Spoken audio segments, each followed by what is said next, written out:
Hello and welcome to Zero Point Energy, with a zero point what we talk about and just as much energy. I'm Sean, And this is Jorge. and tonight we are talking about I don't know, it's not exactly one of our favorite movies, but it's a good movie, and that is 1998's Star Trek Insurrection. Yeah, this is again not one of my favorites. It was a weird movie, but looking back on it, it's not as bad as I thought it was. I mean, this one is one of the funnier ones. Like it has a It lot of dumb jokes in it. no, you're right, and I picked up on that like joke with what the fuck is going on here? And yeah, like the guy who wrote this is funny. Like it was according to this, it was written by Michael Piller and then Rick Berman added to the story. Yeah, and Rick Berman, like he basically took over and was the kind of continuity expert for Star Trek for years. Like he was a showrunner working on TNG. He did DS9, he did Voyager, he worked with Enterprise. Like he almost all of the TNG movies he was a part of. Like he was like the Star Trek guy for Paramount CBS all through the 90s and early 2000s.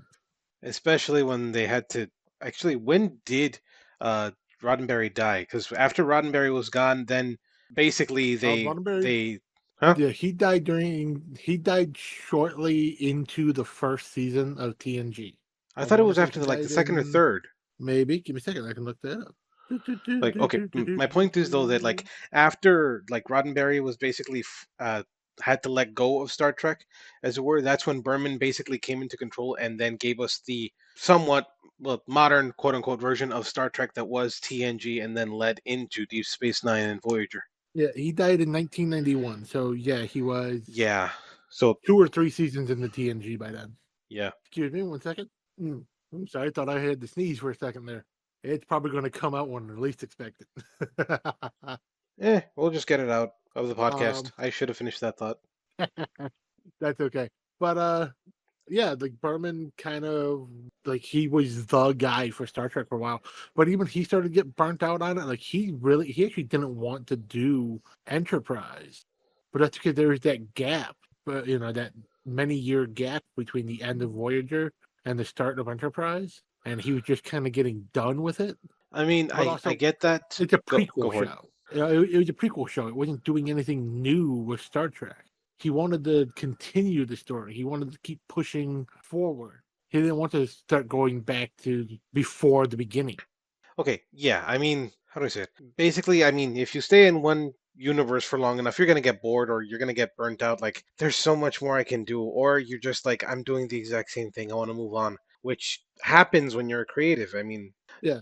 And he loved Star Trek. He loved working for it. But it was just like Paramount was doing this whole, yeah, we're not going to keep going forward thing. We're going to keep going back to the beginning, or we're going to go before the beginning. I think, why? Why are we doing prequels? Why are we doing reboots? We have more than enough material to keep pushing the story forward. Why are we going backwards?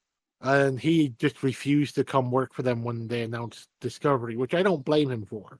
I mean, okay. I'm being serious when I say this. I kind of blame him only because of how utterly out there Discovery was. Well, And yeah, but I it's don't also the actually seven. hold on. I don't actually consider Discovery to be a bad show per se, but it's a kind of a weird Star Trek show. But at the same time, because of everything that Discovery did, we kind of have gone forward into the future of the Star Trek universe, but we've skipped like what 300 years, I think, 400 years. Yeah, so it's not Star Trek anymore. It's just a general sci-fi show. Like it's not continuing the story. Like we don't need a continuing story of the same characters. That's what Picard is for, and it's got 3 seasons, and that's great. We don't need a fourth season for that. Like we don't need to keep following the same character. But I want to see this progression for Starfleet. But now for like Discovery, jumped so far into the future, we're gonna need what 5, 6 fucking shows to fill that gap in the in between. But Probably then we still more. have to make it make sense to catch up to this wild. Let's jump 300 years into the future. Okay, at some point, your storyline is going to say you catch up to the crew of the Discovery again. Not just that, like if there are any kind of time travel shenanigans a la the movies or certain parts of the TV shows, like if there is an intersect between future Discovery and uh, newer, modern, contemporary, we'll call it contemporary Trek shows, it'll be like, the fuck is a spore drive? What the hell does that even mean? What are the engineering of that shit? Like I could literally imagine, like for what's it Yeah, called, like how is Geordi the or Discovery, like how is the Discovery simultaneously more technologically advanced, yet it's from the past? exactly. Like if Scotty were still alive, or Jordy was in the future, or even Balana Torres, like literally, they'd be like, "You're using plants as fuel." So I could literally imagine Balana Torres being sassy, like, "So is it internal combustion, or how does this shit work?" Yeah, and then like, oh, they're using a living alien, just a giant tardigrade to open wormholes psychically with its poop. How the you cannot mix Dune with Star Trek. 'Cause that's how the spice Yeah, works in Dune. It's worm poop. You take the poop, you cram it into an engine, it opens a wormhole, and you just take an acid trip and somehow manage to cross a galaxy. but 'Cause that's the whole that's thing. That Go ahead. and like so that's how Dune works. Is everybody gets super high and suddenly they're in a different part of the galaxy. Star Trek trying to replicate that by ripping off a video game, and in their attempt to do it, they don't explain how it works properly, and then, oh, this technology is just completely lost. Section 31 hid it from everyone. Section 31 didn't think to, you know what? Let's make a whole bunch of these fucking ships. I mean, they'll keep it secret, but you can build a secret fleet right here of ships that can fucking teleport. Basically, yeah. Like, okay, let's get back to the movie. We bash on Discovery enough as it is. You can never bash on Discovery enough. Okay, Um, like I said, I think it's a decent show. I think it could do better, but that's it. That's my take. yeah. Okay, so that'll bring us to the other writer for this movie, Pillar, Michael Michael Pillar, Pillar. Hmm. Michael Pillar, who wrote multiple episodes of TNG. He helped write the original screenplay for uh DS9 and Voyager. He did multiple episodes of DS9. He did almost an entire season of Voyager. He did the script for the Voyager video game. Which one? I just Star Trek Voyager, the video game. That's all it's titled as. I don't remember which actual one. I There were just his two. Okay, IMDb page.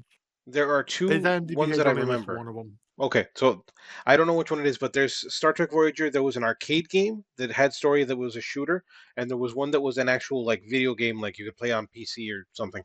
Because I remember He playing did the that one as a PC one. kid.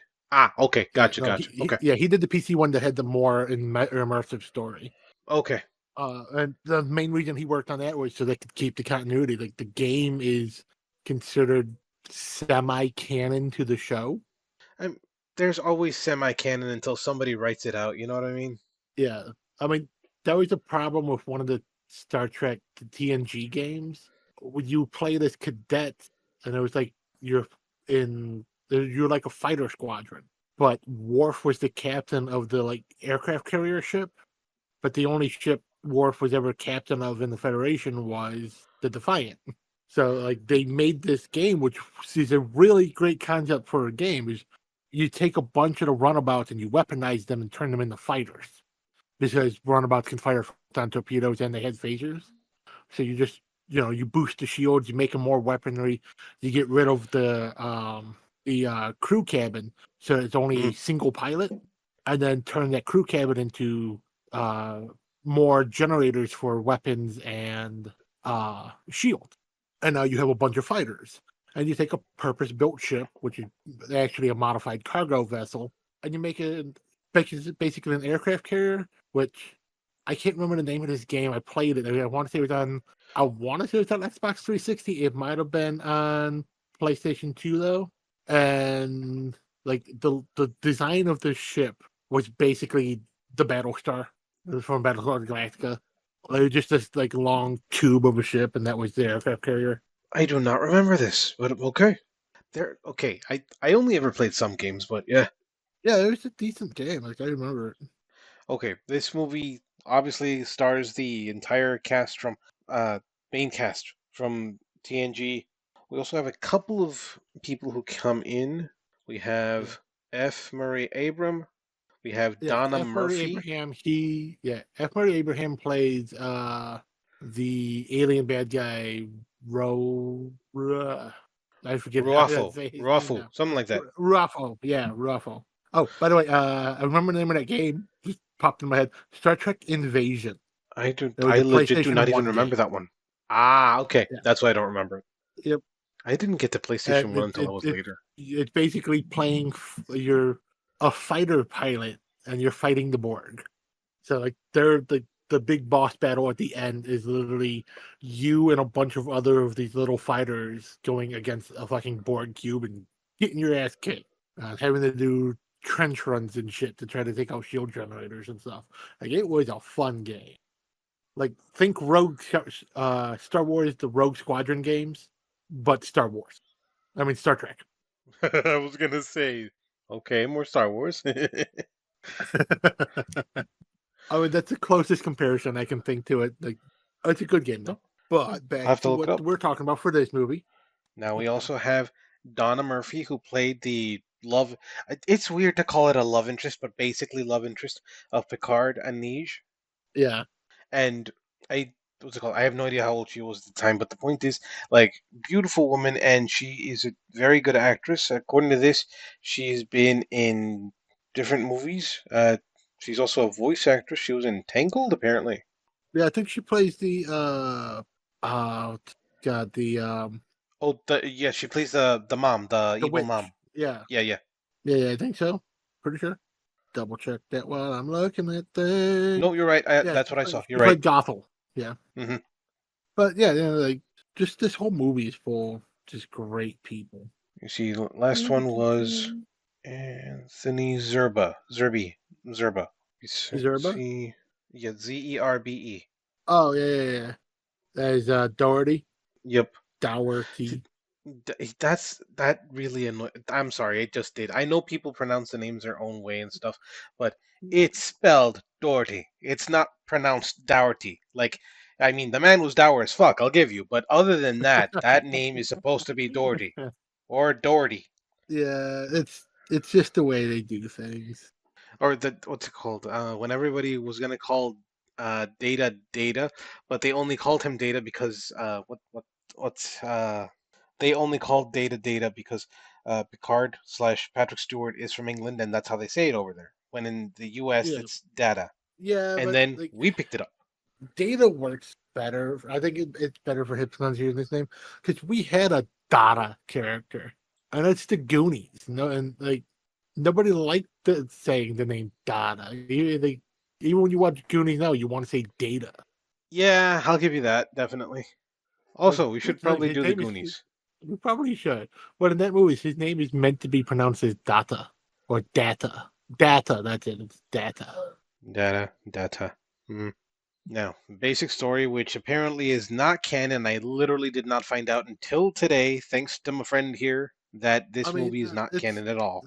that's the thing. I think these movies are weirdly canon, but not canon. Because that was, like I said, that was Berman's specialty. He tried to keep the continuity for things, and they don't make any references to this movie. Like this is one of those movies that beyond just kind of looking at the like novelizations and stuff, you don't really see any more references to this movie. Like no one in any of the other in the future shows, no one in any of the other movies, they don't mention the Baku. They don't mention the Operation Deerblind. Which, okay, perfect name for it because literally they have people in stealth suits that were bright red, as Sean said during the movie. And why would they choose red for being a stealth suit? It doesn't make sense. If we're talking CG, it would make more sense to be green, but that's neither here nor there. I don't.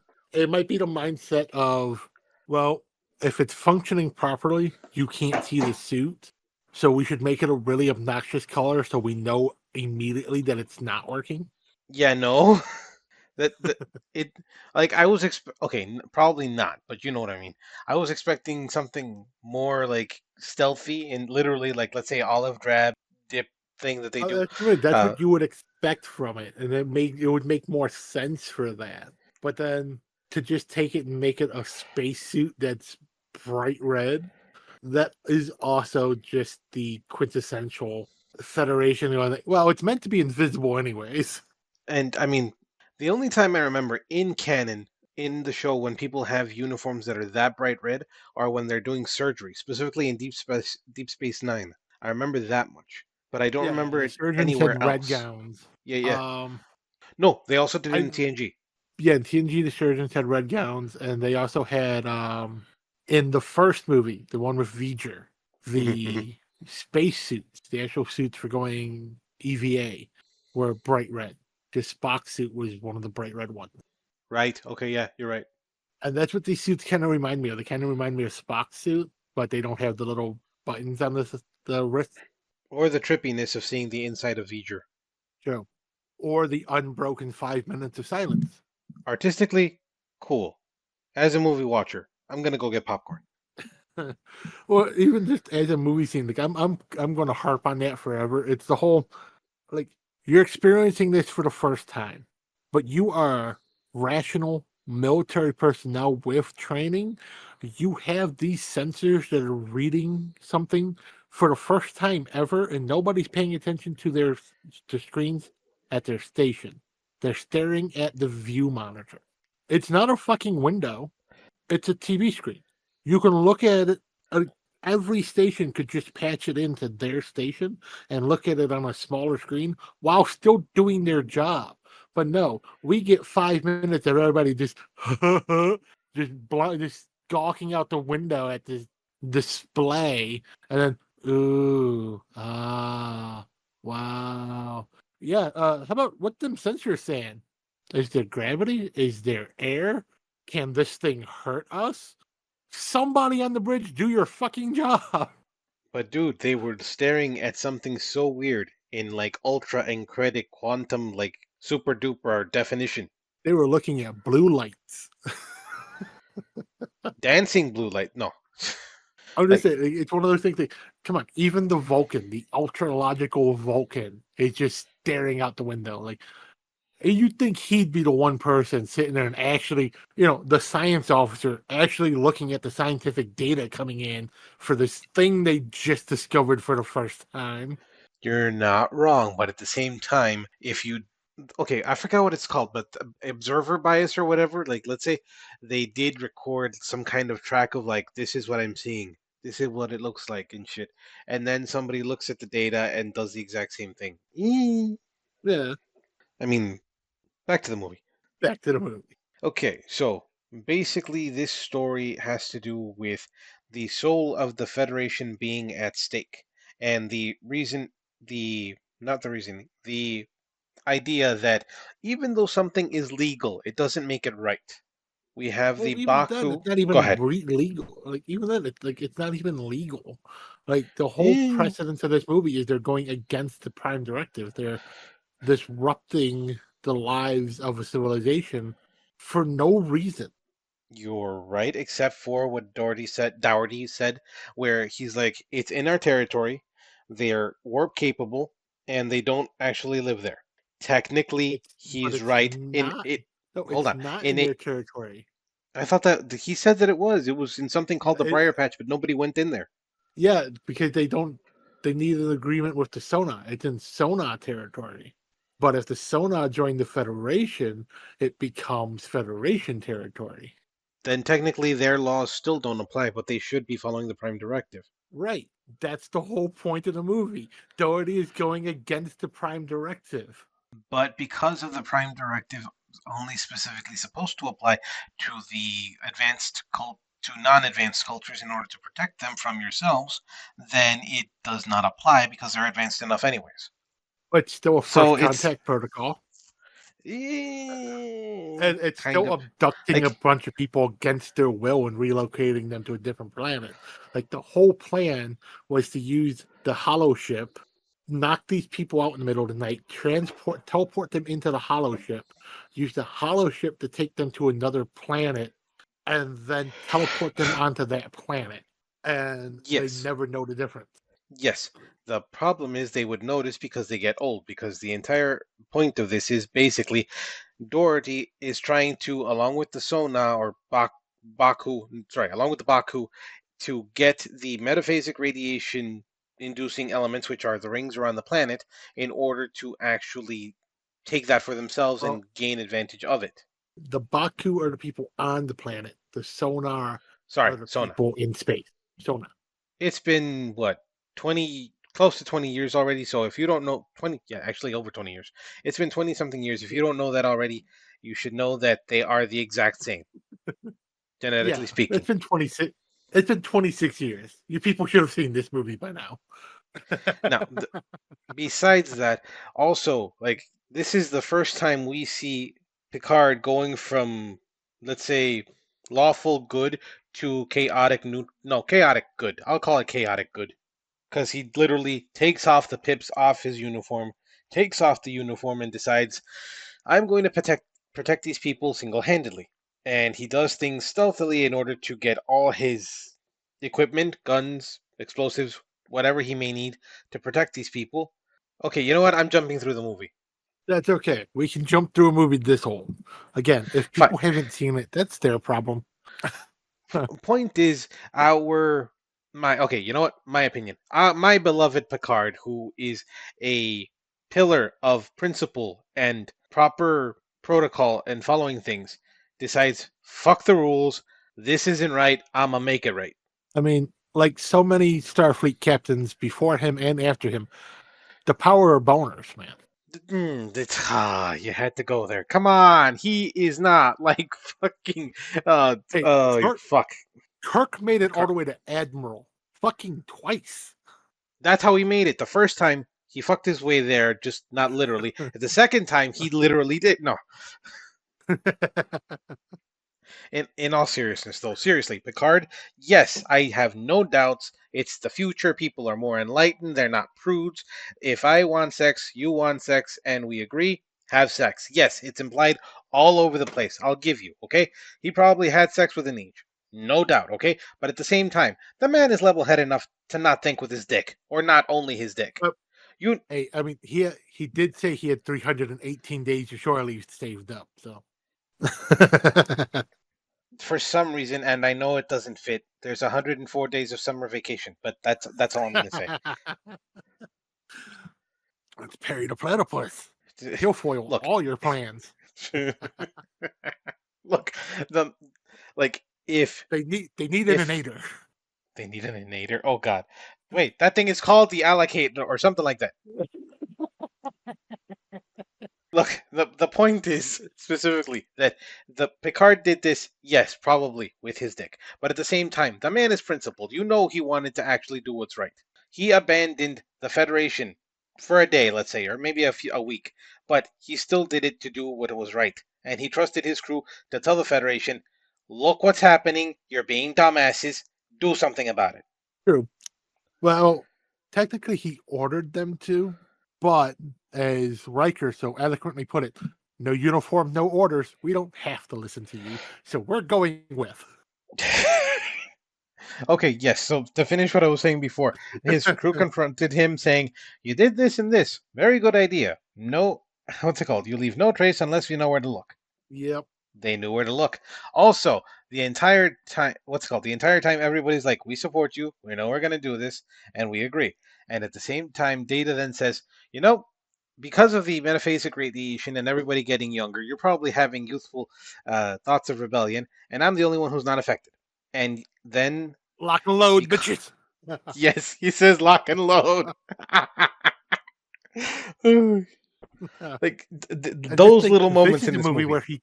where in this movie, he doesn't have his emotion chip. He doesn't put it in. He put it in plenty of time. No, moving on. Specifically though. Yes, he doesn't have his emotion chip in this movie. But like there are little quips throughout this movie that are amazing.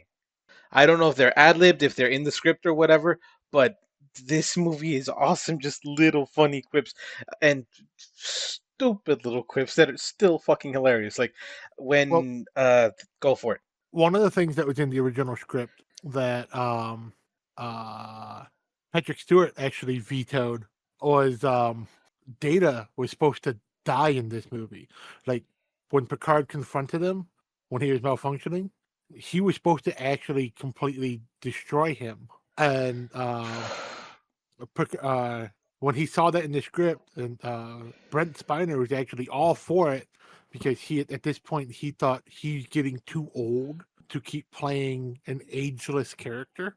Um, Stewart, when he sent Brent Spiner the revised copy of the script, he put a little note on it that said, "Better luck next time," because he knew that he wanted to be killed out of the series. So they waited till the next movie to do it. Now, what's it called? My favorite in my favorite part of this movie, with that being said, considering Data, is when they're chasing him down in order to try to fix him because he's basically working on the robot equivalent of instinct with only his moral subroutines and something else making him work. And they distract him by singing, I forgot the name of the song from the HMS Pinafore. It is British Tar from the British Tar. HMS That's it. Yeah, Pinafore. yeah. And like the fact that that it came to mind for Picard, like to do that to distract the robot, like the android, is hilarious. And at the same time, when he came up with it, he asked he asked Worf that, "Do you know Gilbert and Sullivan?" And then Worf was like, "I haven't had time to meet the crew," and he's like, "No, they're composers." And then when Worf hears that, he's like, "Oh fuck!" You can see it in his face. Sing, Worf, sing. We know he Honestly, has a penchant. Go for it. I kind of expected him to do modern modern Major General. That would have been awesome. It's from the same play. No, you're right, but I'm just. That would have been awesome. But I'm not mad at British Tar. No, I mean, if you want like good representation in sci-fi of Gilbert and Sullivan, play the Mass Effect series. You're not wrong. I mean, especially the character Morden. There are multiple instances of him just Wait, but springing into show tunes. a modern Major General is from the Pirates of Penzance, not from HMS Pinafore. Oh, yeah. You're right. It's still Mhm. Gilbert and Sullivan, though. It is. You're right. It is still Gilbert and Sullivan. But But yeah, you're right. I got my plays mixed up. Gilbert and Sullivan have a specific, I don't know, They like Patter's pizzazz that. song. Yes, exactly. They like patter songs. I kind of do too. They're really fucking catchy.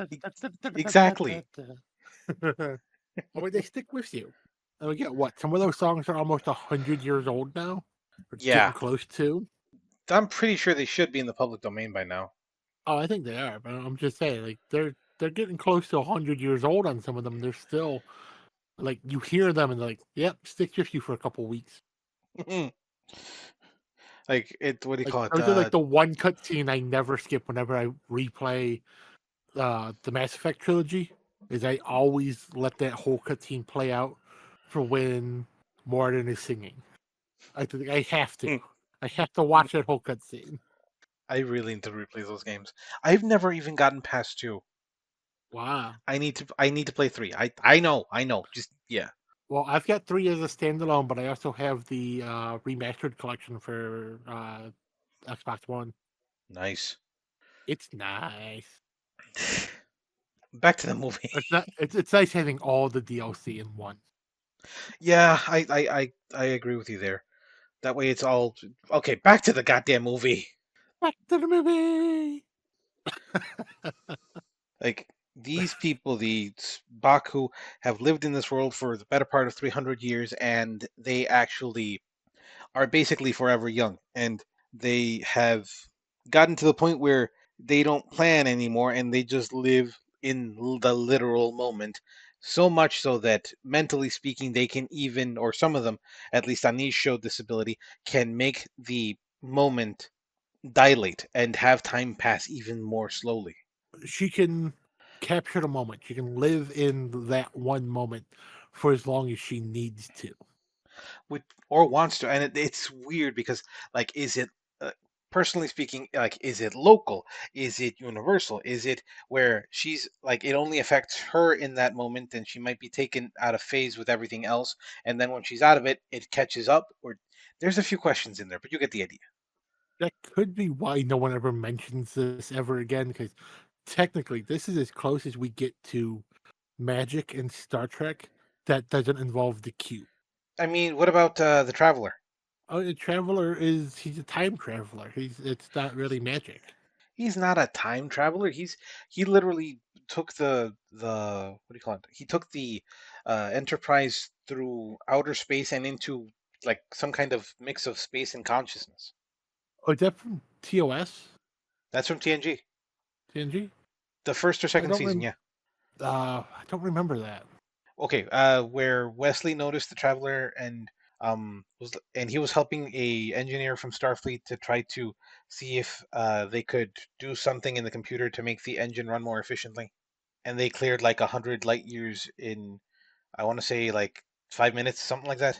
Oh, yeah, that was the first time they ever hit infinite warp, Yes. Hold on, let me which see they if I didn't can call find it. it. Yeah, which they didn't call it infinite warp then. It was just warp 10.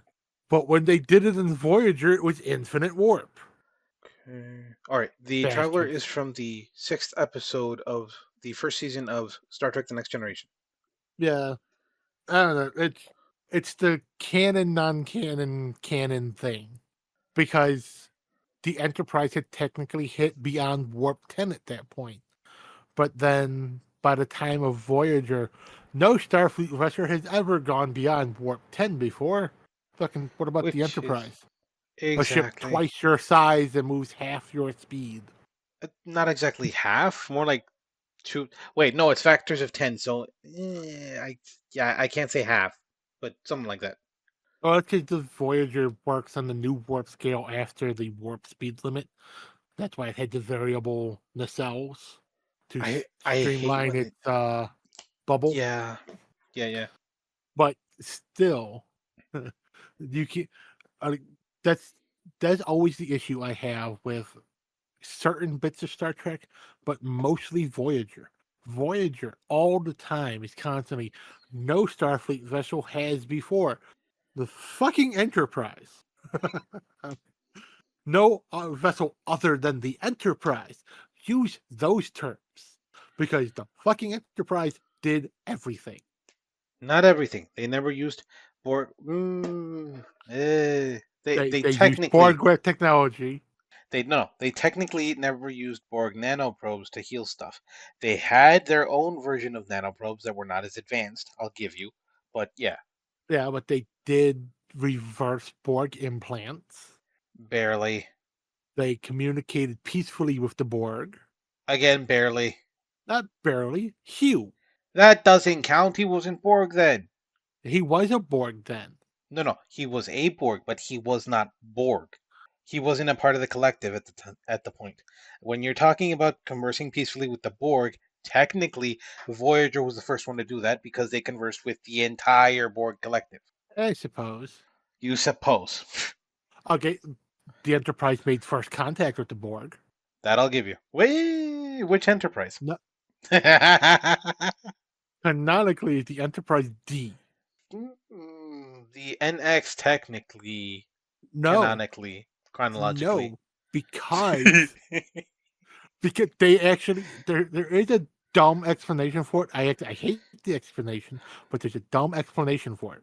The When Q sent the Enterprise into the Delta Quadrant, Delta Quadrant. and and they first encountered the Borg.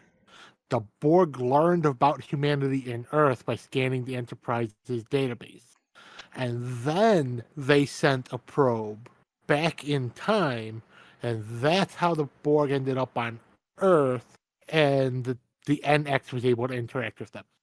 Which is still weird, but yeah.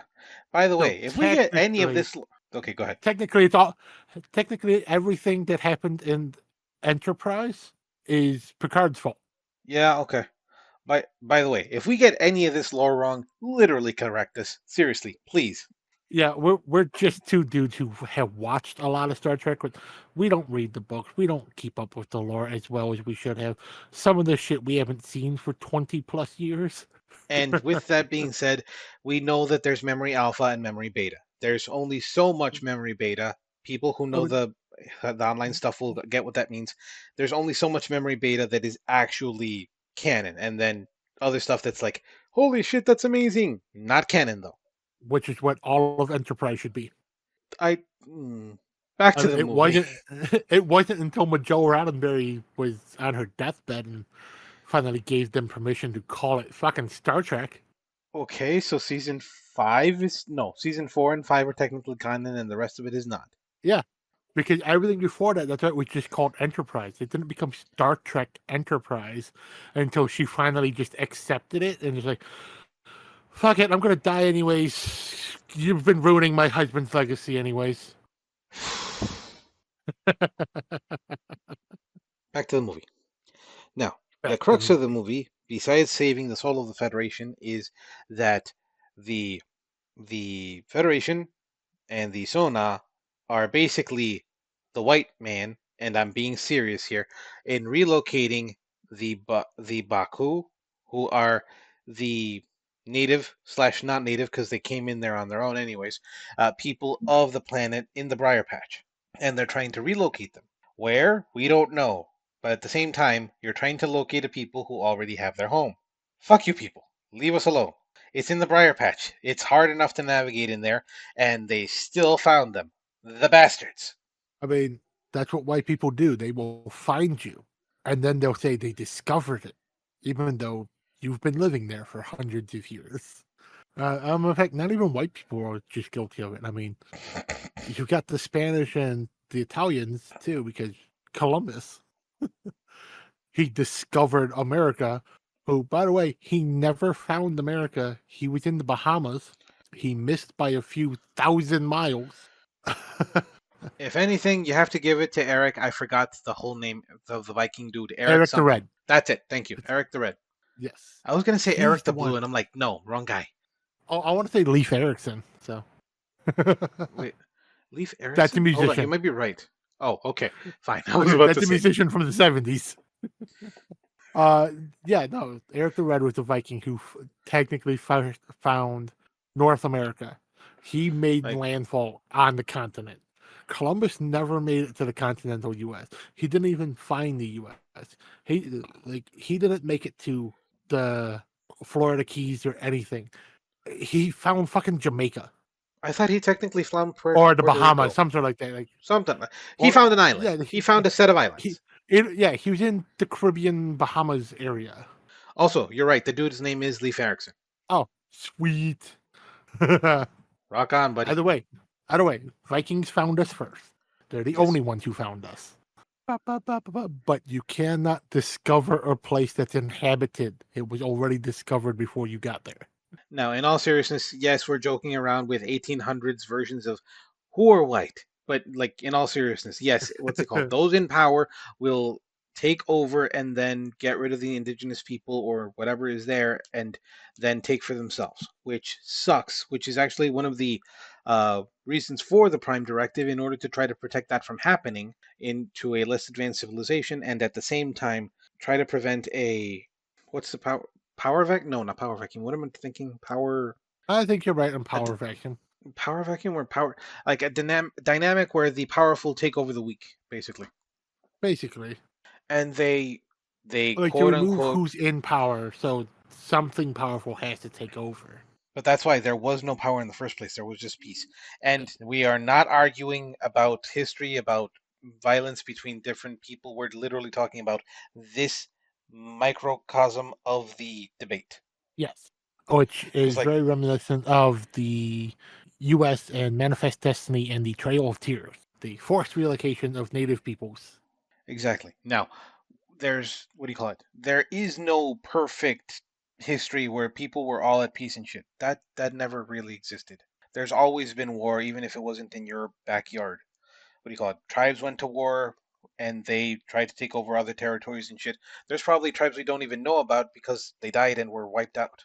Like there is no perfect, like everything was at balance. No, fuck that bullshit. But at the same time, people lived. And the modern version of that is gentrification. Yeah, Not to belittle the Trail of Tears, because yes, death and destruction is a lot more horrible than being forced out of your living situation. yeah, Also, speaking of this, this is the sassiest up till this point. We have heard Picard saying, "Oh, so it's all right, up until 500 people." But then when does it get evil? yeah. A Because thousand? Doherty was Five saying, hundred thousand? yeah, like Doherty was saying, like we're only moving 600 people. Like, oh, it's only 600 people. Well, when is it wrong? Is it 1,000, 50,000, a million? And like, yes, obviously Picard would argue this, but I don't think he would argue it at this point. I was expecting some righteous anger from him, and it wasn't so much righteous anger as it was like, how pathetic can you be? That kind of feeling, you know what I mean? Yeah. And the entire time, Doherty literally just was trying to explain himself in a very lawful, evil type of way. And like, he knows it's wrong. You can tell he knows it's wrong, but he also at the same time doesn't care. And it's not that he doesn't care, like, I'm just going to do this and I'm evil. It's he doesn't care, as in, I know this is wrong and I feel some kind of way about it, but at the same time, I don't care because I know it's going to benefit me. That kind of evil. Well, just like when Troy and Riker are looking up the dossier on the Sonar, and it's like, well, why would we even want to be friends with these people? I mean, their main export is I forget the name of the drug, but it's the white drug that Ketracel White. the Ketracel White, the drug that the Dominion are addicted to. So they'd already fought an entire war about this at this point. They do reference that this is in the aftermath of the Dominion War. So why would you want to make friends with people whose main export is that drug? Two, they use singularity weapons that have been banned by the Federation since Kirk's time. Right, the second Kittimer Accords, yeah. Yeah. So like, there's a third point there, but there's like everything that they listed that are supposed to be the good points of the Sonah are all things that the Federation has deemed to be what makes a group not worthy of being in the Federation. Not just that, they also they conquered two alien races and made them a literally listed in the document as a labor class. That's slavery. Yes, that's follower language for slaves. Yeah, it's so I So like I don't know again, why like the yeah, go ahead. the so again, everything that they were listing as good points of the Sonah are things that the Federation have banned. And why would they even like usually the Federation is yes, technical jargon, big words and stuff, but at the same time, labor class. They've said slavery before. Like whoever wrote this was trying to paint them in such a way as the fuck does that even mean? And yeah, Whoever wrote it was an American politician yes, but before Trump because these weren't alternative facts. These were the facts just dressed up as something nice. using legalese. There we go. Exactly. Also, I recently got into Mexican legalese. It is fucking annoying as hell. I'm not Legalese even in kidding. everything. And no matter what language it's in, it's always just dumb. Okay, I don't disagree, but at the same time, I've read American legalese, okay? It's very specific most of the time, very to the point, and it's very, very big on minutia, but at least it's understandable, mostly. Okay? Mexican legalese, it's like, oh God, I can't even. Ugh. It's not even just minutia. It's it's like you're saying one thing and then literally in the middle of the sentence you take a turn elsewhere for no fucking reason. And that kind of brings me to one of the, I mean, I've gone on this rant before, but it's one of the reasons why I dislike the Spanish language. Motherfucker. Especially the Mexican form of the Spanish language or the Central American form of it.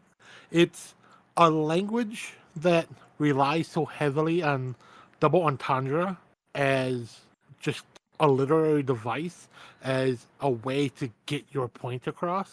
That makes it so easy to twist and warp legalese because I said something very specific here, but I used words that can have two meanings. So as soon as you interpret it one way, I can say, nope, I meant it the other way.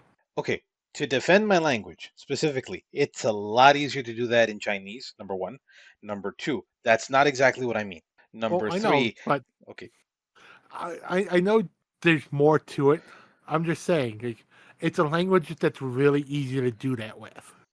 okay, I don't disagree. Now, with that being said, though, have if you the only reason you say that is because you like swearing so much, you like the Spanish version or Castilian version because they swear up and down everywhere. I mean, I do like swearing. Exactly, I fucking knew it. Meh. No, I no, mean, back to the movie. realistically, though, you swear a little bit more than I do, especially on the podcast. That's a fucking lie, you You, fucking motherfucker. I'm kidding. No. you've turned into me, and now fuck is a comma. I'm such a good influence on my friends. Okay, I'm going to have to evaluate my life choices, unfortunately. uh, Look, specifically in this movie, it's Star Trek. It's actually very reminiscent of what is the name of that episode? Oh fuck. Um okay, basically any episode where specifically Picard stands up and gives a speech about something happening. Only this movie is no speeches. It's basically entirely all action, which seems out of character for Picard, but at the same time, it's a movie pacing. It's different than a show, so it makes sense. yeah, and like it does have a good plot. It hits those specific beats. It has that build to action, but it starts on action too. Like it starts on action, then it lulls into story. It builds back to action. It sets up the characters. It sets up the exposition, and then we get the final act with more action, and we wrap everything up kind of neatly. Except we never get an explanation for why specifically a niche can live specifically in a moment for as long as she wants to or needs to, True. and whether Oh, or not in the cave when she's injured, is that her or is that Picard? Because right after when they finally do get her medical attention, she goes, "And you thought it would take you centuries to learn how to do that." good point. Yeah, I did notice that because, like, does Picard have the potential for that power type thing, or is it literally just because it was some kind of, let's say, psychic instinct to like keep her alive? I got it. This is No, the this is no. the little known this is the little known crossover between Star Trek and Warhammer, where the power of make believe compels you. The Picard is actually an orc. Okay, there's actually a series of science fiction stories online where it's called Humans Are Orcs or something like that. That Humans is Are one of the Space Orcs. best series. I read that on Reddit as often as possible. It's a really good series. If you I if anybody looks it up, look it up on Reddit. It's hilarious. They have a few what do you call it? Audio versions on YouTube too. yeah, Look them up. They're awesome. I suggest finding them on YouTube for the audio compilations. They're usually about an hour or two long. It is a great thing to listen to because yeah, humans are fucking weird. But I'm just saying, Warhammer orcs, they have the power, especially 40k. They have the power of make believe. If they believe something hard enough, it happens. Okay, I'm glad that's where you went with it because I was saying no because I thought you were gonna go like the power of boner. I'm like motherfucker. I mean, she always kind of cleavagey at that moment. Beautiful woman. All I'm gonna say, just meh. Also, speaking of cleavage, there was another moment where Data was. It looks like he was handing out lunches, and then Diana and Troy at that. No, Diana and Troy. Diana and Crusher at that moment were specifically talking about how. Have you noticed that your breasts are firmer? And then he Not heard that we that. care about those things in this day and Yes, age. not that we care about those things. Yes, thank you. That was the end of that thought. And then they're like, "Thank you, Data," to make him go away. And he comes back speaking to Worf. Worf is saying, "I am craving the blood of a something targ." Of a live Kolar beast. Oh, live Kolar beast. Thank you, live Kolar beast. And then he said, "But have you also noticed that our breasts are firmer? Not that we care of." And then the ships come out and start attacking the group. Like Yeah. it it's so out there, so weird, but so hilarious. So, you know, there's a scene after that that is one of my favorite scenes. It's when they're all coming out of the caves and you have the standoff between the drones with, this is going to sound weird, but it's something that they established in the series. It is the four best shots in the Federation and Troy. It's Worf, Data, Picard, Crusher, and Troy standing off against like 10 of the drones. But they've established when Crusher took her commander's exam that she's a crack shot. We already know Data is, because he's got the processors who can just plot out trajectories. Picard has proven he's a crack shot. Worf is a crack shot. And Troy, every time they've put a phaser in her hand, she fucking misses, no matter what range is at. I know for a fact, watching the movie, she made at least one shot. At She least connected. one. She connected once. Everyone else shot down like 5 or 6 of them throughout the course of the movie. She connected once. Dude, one of the fucking Baku took one down throwing a rock at it. He threw one rock and hit. She shot 3 times and hit once. Also, what's it called? What do you call it? One of the drones was coming in for a shot, and then Worf literally took a rifle and literally crushed the crap out of it because he's in puberty again. He's got the strength and the hormones. And that was a perfect setup for something they mentioned earlier, was Worf's hair had gotten really long. And he mentions to Picard that accelerated hair growth is a natural part of essentially Klingon puberty. And Picard goes, "That's fine. We can deal with that. Let me know if there's any aggressive tendencies or homicidal thoughts." And then when he gets to the point where he runs out of ammo and just smacks the drone out of the air with the rifle, he goes, "Aggressive tendencies have definitely started, sir." But the way he said it, it wasn't even like happy. It was like started, like juiced up, as it were. Like he really wanted to go hit something else. Yeah. It was at that moment that he was actually stronger than Data. And only at that moment. Since, for over a decade of a TV show, they basically made him the bitch. Like, he got crushed by empty cargo containers. He got beat up in almost every scene. Every time they needed someone to lift something heavy, they'd have him start, fail, and just have Data do it easily. Which was Like, bullshit. They Klingons are did my stronger boy than Worf humans. wrong. I know they did, because they hype up all the time. Like, Klingons are so much stronger than humans. They're better than humans. Yeah, get out my way, little bitch. Let the fake man do it. Did you hear that technically we have some computers that are faster than Data? Yes. It's hilarious. It's awesome, but it's hilarious mostly.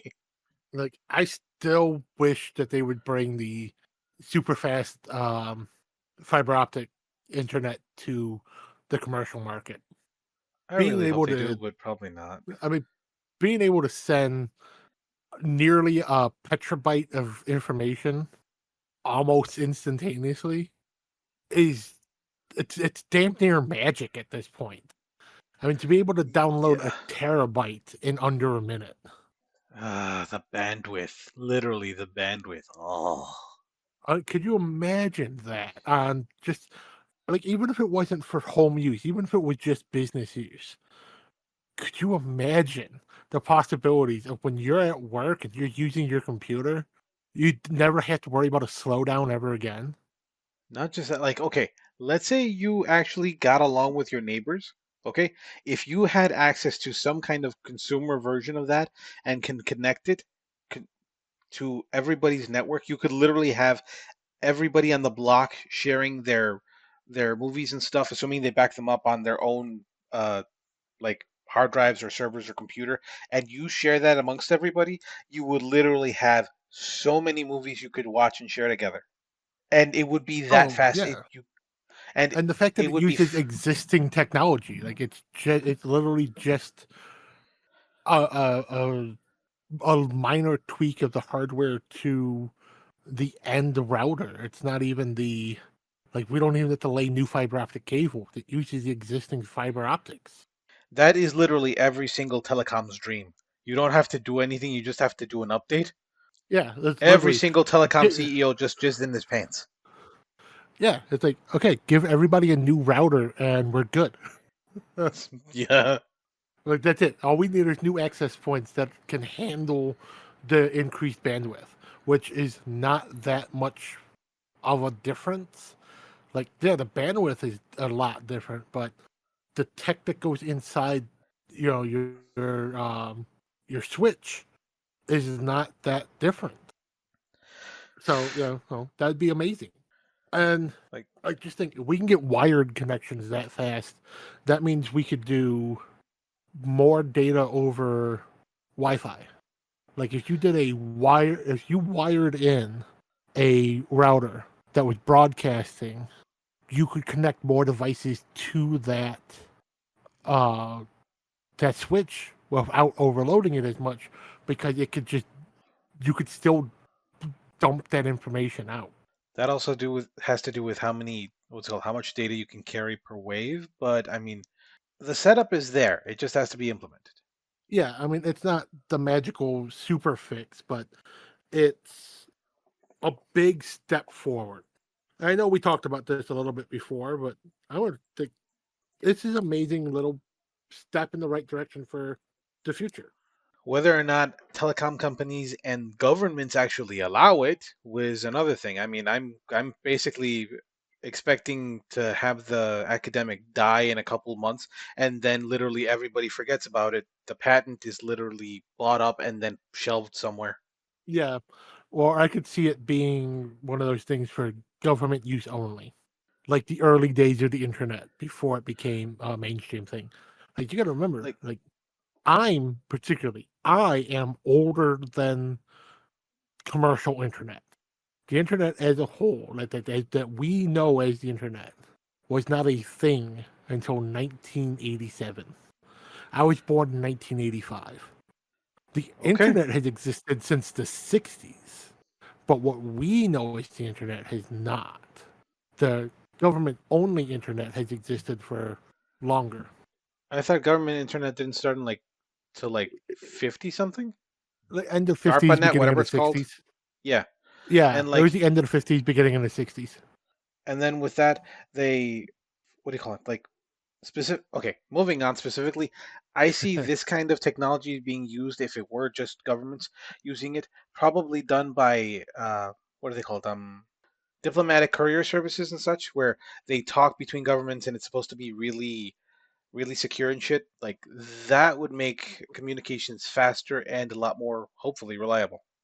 True real time video communication that's also encrypted. That's what that would be. That would be like you could talk to government heads could talk to each other in true real time video conferencing. Agreed. No delay, no lag, no nothing. Okay, admittedly there would still be a slight lag, but it wouldn't be as bad. Yeah, like right now, like we do Zoom calls and stuff. When you and me are talking on Discord right now, and we're doing some video because we've learned that we're a little bit more natural when we can see each other when we're talking. And yeah, it's nice, but me watching my video playback right now, I see that there is a slight desync between the words that are coming out of my mouth and my mouth moving. Yeah, it's slight. It's not a lot, but yeah. But yeah, I mean it's on the millisecond level, but like if we had a better connection, if I had a better internet connection, if you had a better internet connection, we could get that down smaller.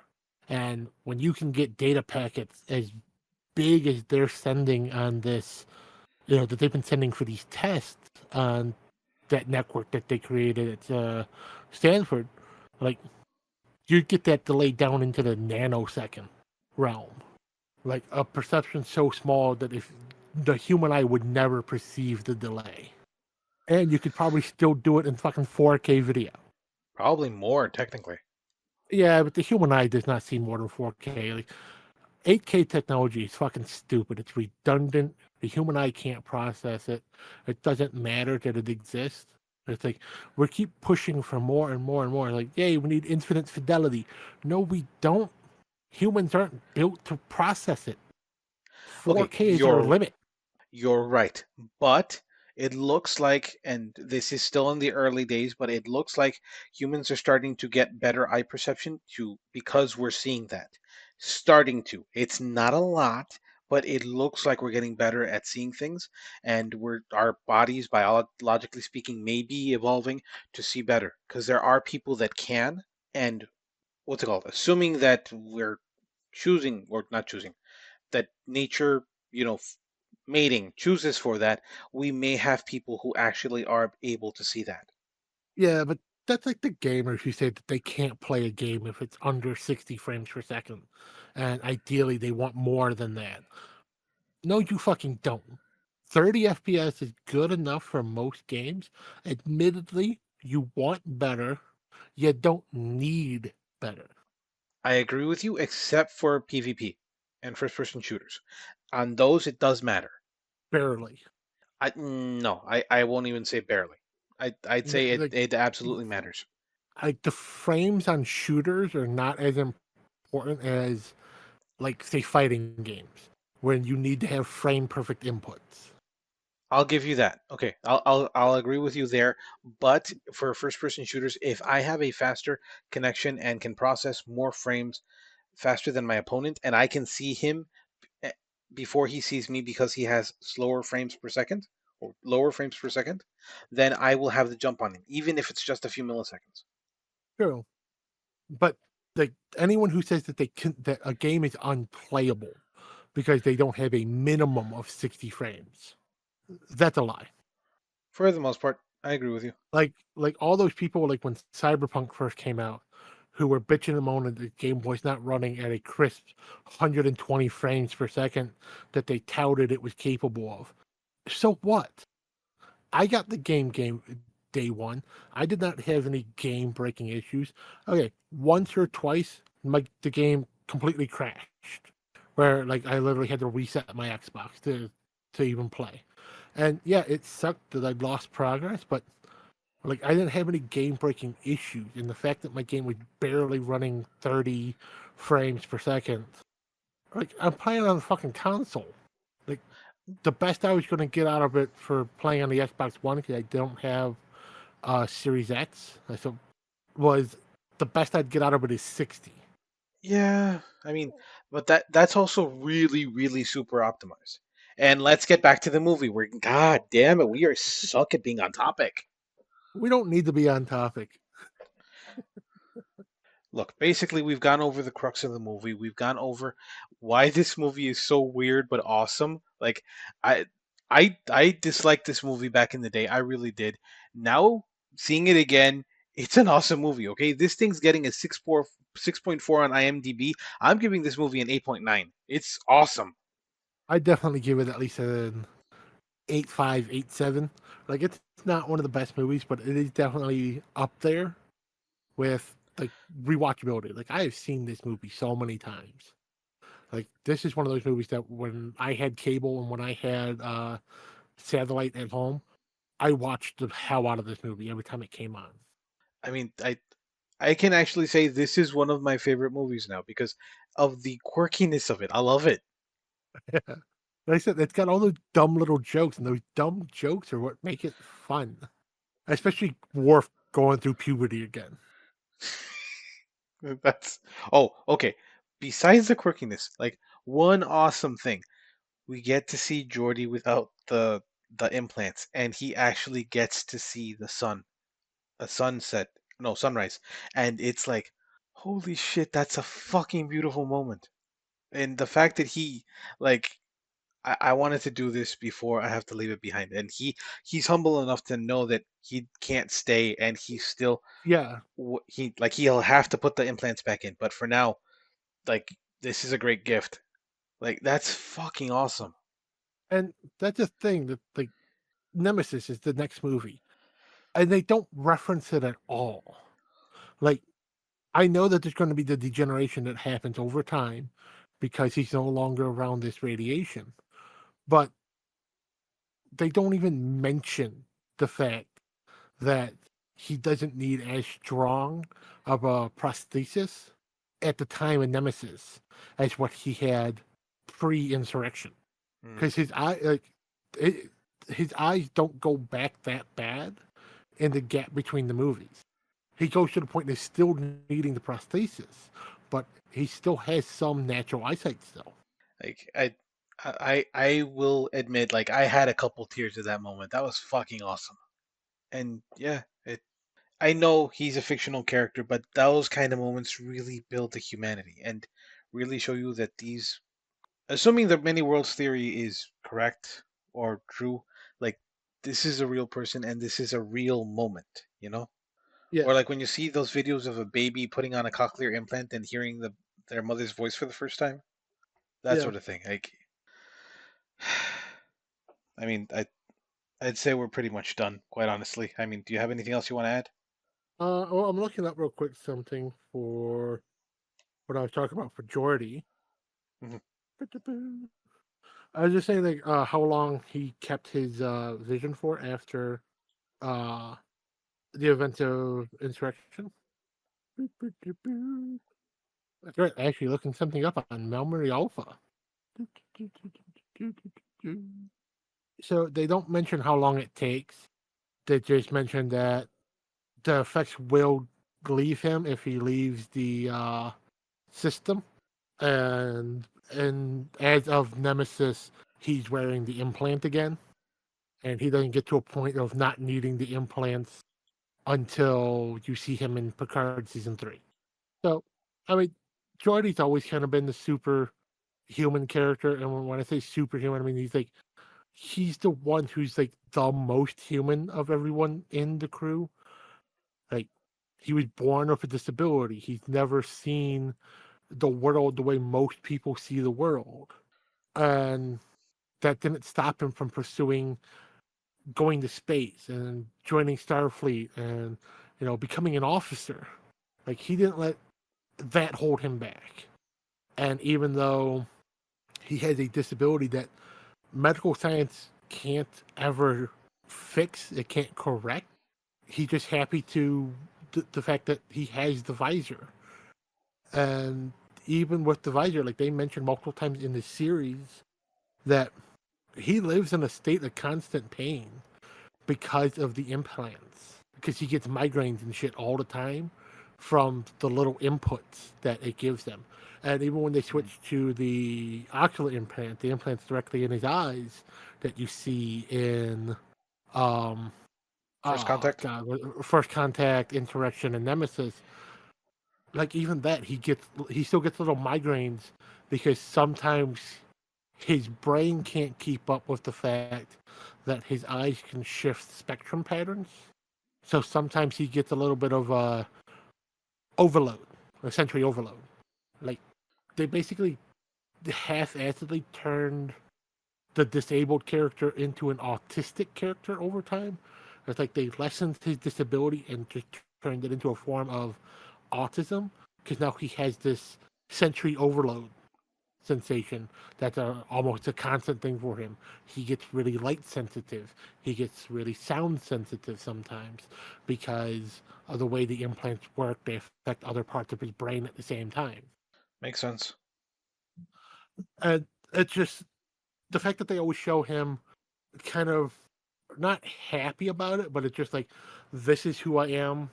Let's just go. Like, it doesn't stop him. It doesn't slow him down. Like, they have episodes of TNG where he's like super bummed and depressed that he doesn't get to see things the way everyone else does. And it's cool that they focus on those things in the show. And they kind of focused on that in the movies a little bit. Like in Generations, he still has the visor, and his visor in that movie, his visor gets hacked, and that's how they learn the important security codes for the Enterprise.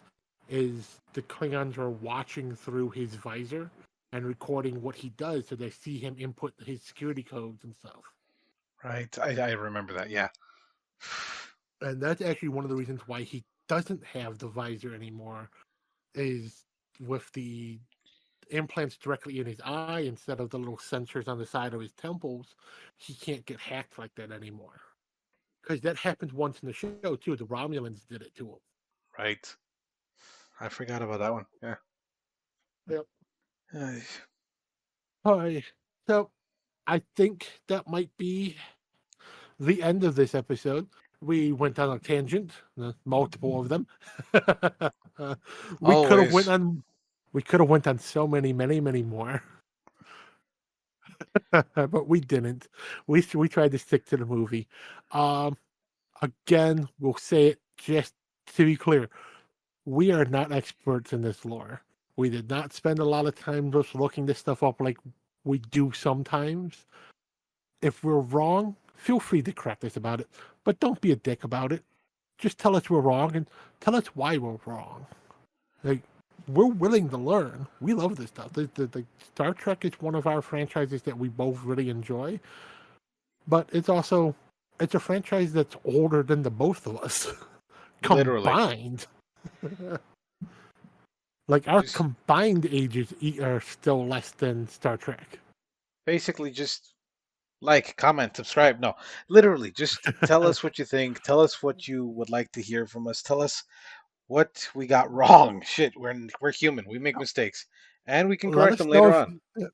let us know if you want us to do other Star Trek movies or if you want us to do a series.